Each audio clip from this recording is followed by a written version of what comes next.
Soldier Boy tough. Hey, I got this new dance for y'all called Soldier Boy.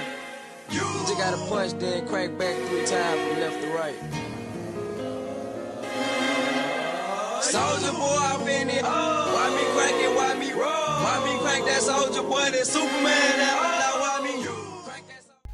Hello beautiful people, welcome back to my channel. If you are new here, don't forget, hit that subscribe button, join the family, and make sure you turn on your notification bell so you can be notified when I drop new videos.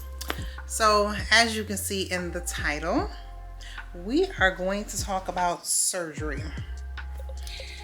So I wanted to talk about why I chose to have Air Sculpt versus a tummy tuck. So if you're not familiar with what Air Sculpt is, air sculpting is basically having a liposuction. You can have Air Sculpt all the way around. You can have it on your back, your belly, your arms, your thighs. They can do fat transfer to your hips, to your butt, to your breasts.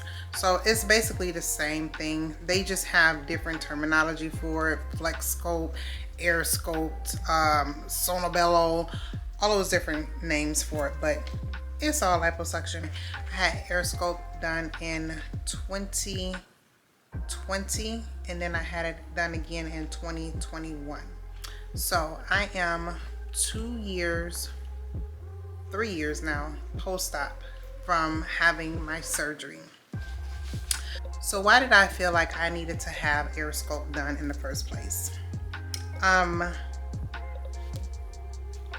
It was one of those things where I wasn't comfortable with what I seen when I looked in the mirror. So there was things that I looked at and I'm like, okay, my belly could be this, it could be flatter. You know, I wanted an hourglass shape.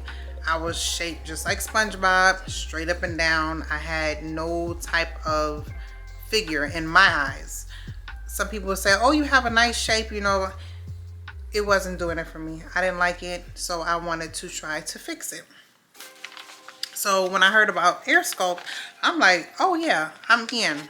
So Air Sculpt, the downtime, you can go back to work within a couple days, 48 hours. I went back within a week. I was still in a lot of pain, but I was able to function with that I was able to tolerate and function with the amount of pain that I had with the medicine that they give you as well. So like I said, I felt like I was boxy. I wanted more of a definition in my waist. So that is why I chose to go have Air Sculpt done. A tummy tuck was going to leave a scar, number one. The pain and the downtime was weeks for recovery. And I just didn't want to do that. I'm not good with pain. So I wanted the least amount of pain that there could be. So I chose to do the Air Sculpt.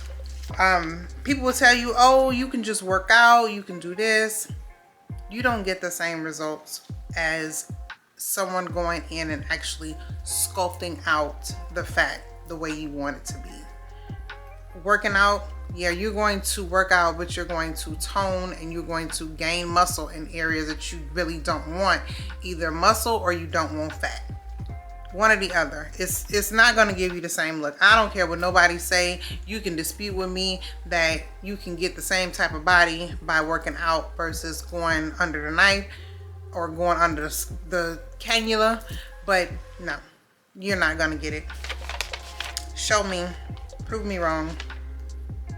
During the Air Sculpt procedure, you only can have, it is a maximum of 10 pounds to be removed. So it is 2 canisters, and I'll put them up here in the, on the screen. It's 2 canisters that will be filled up with fat. So that is the maximum that they can do is 10 pounds, or those 2 canisters full of fat. It's a lot of liquid. The fluid that they put into you to numb you, because this is a procedure that is done awake. a lot of that will be in the canisters as well. So my first round, I had my procedure done in Nashville. I had my consultation done basically through email. I sent them pictures and told them what I was looking to have done, and they were able to tell me, okay, this is how much it would be, this is what we could do, and I went from there. So I booked my flight. I went down for, I want to say I was there for 3 days. And the first day you go in, you will have all your consultation again, face to face with the doctor. He's going to tell you this is what can be done, this is what your results is expected to be. If you have any questions, then is the time to ask all the questions. The next day, I was there at 7 o'clock in the morning. Actually, I think I was there at 6 o'clock in the morning. And it's the same thing that everyone would say. You have to shower, don't put on any lotion, don't put on any deodorant, wear loose clothing.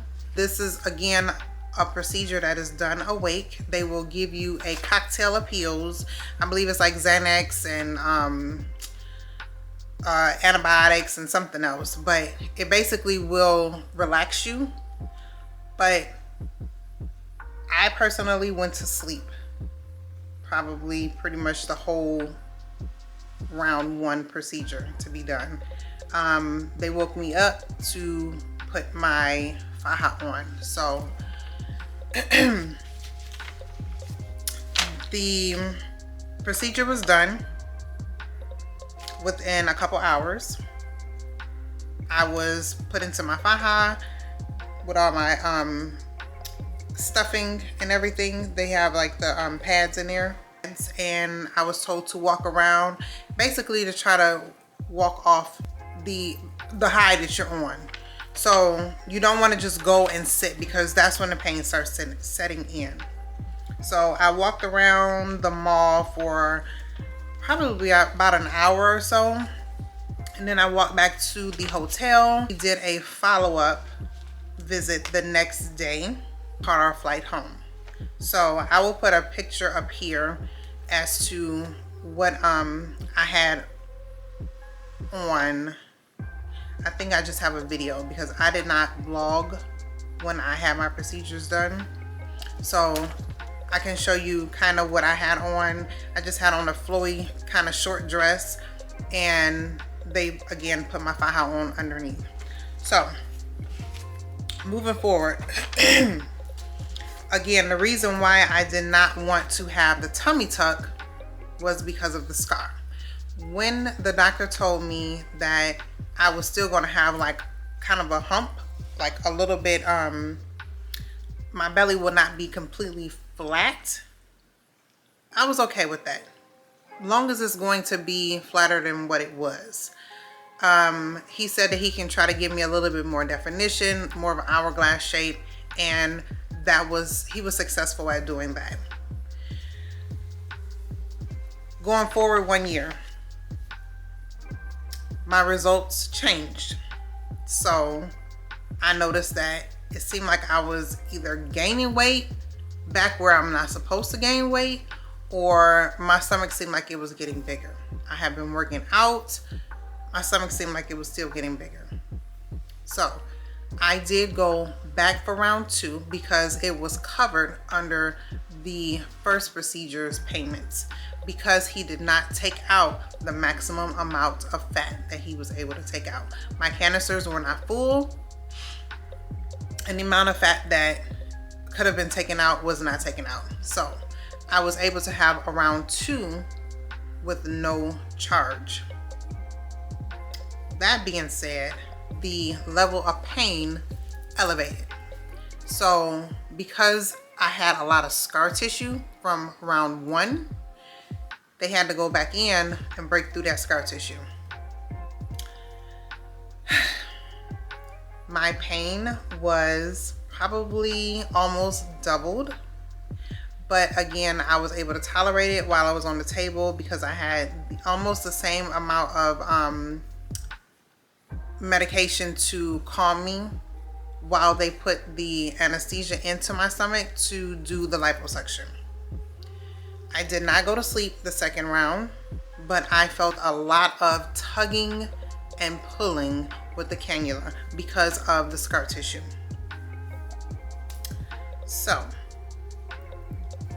1 year after that post-op, I noticed that my figure had definitely changed. So I have my pelvic bone kind of sits out and it's more protruding because of the amount of fat that was taken out of my sides and my stomach. So my shape is not bad, but I'm still not all the way 100% happy with my results. Would I do it again? Probably not. Reason being, I really don't have a lot of fat for them to go in and do a lot more liposuction. But I could do for a tummy tuck because I have loose skin. Have I thought about going and having a tummy tuck done? I have many a times. What holds me back is, do I want to spend that kind of money again? My procedure cost me almost $12,000. Would I want to do it again? No. If it was half the price, would I want to do it again? Possibly. Maybe. Do I want to deal with the pain? No, I don't. But I will say that my results are much better than what I looked like previously. The amount of fat that was taken out is definitely a big difference from what I have right now. I will say that when I do gain weight, I usually gain weight up top, in my arms, and in my butt. So the fat really doesn't go back into my stomach area as much. I will have like kind of a bloated look, but I really don't have a lot of fat in my stomach anymore because they tell you that fat is not supposed to grow back where they liposuction. I don't know if that's true or not. I'm kind of, you know, on the fence about that because I be thinking like on my sides that some of that fat may have grown back. I don't know. But I did have my waist done, I had my stomach done, and I had my back bra rolls done. I did not have my lower back done, and I think if I had had my lower back done, it would have given me more definition to my butt. But my butt is big enough. I really don't need to have anything else poking out. I really don't. What else can I tell you about the the Air Sculpt? You will have a few scars. My scars are minimal. I've had surgery before with the robot through my stomach, so there is dots on my stomach. They're very minimal and they're not really noticeable if people aren't like, what is that? What is that? No? Okay. If you're not really looking for them, and they're in areas where your panties will pretty much cover. If you're not wearing panties and you got something that low, you might see those 3 little dots, but it's not really bad. And again, it will depend on your melanin and how you heal. I have some keloid, but I don't have it to the point where it's like completely raised and you can feel it. You can feel it dip in, but you can't feel it on the top. So that is the reason why I chose to have Air Sculpt versus a tummy tuck. I hope you guys found this informative. If you have any questions, you can feel free to leave them below. And if you would like to know more about my Air Sculpt, leave me comments below and I can maybe do a part 2. All right, bye.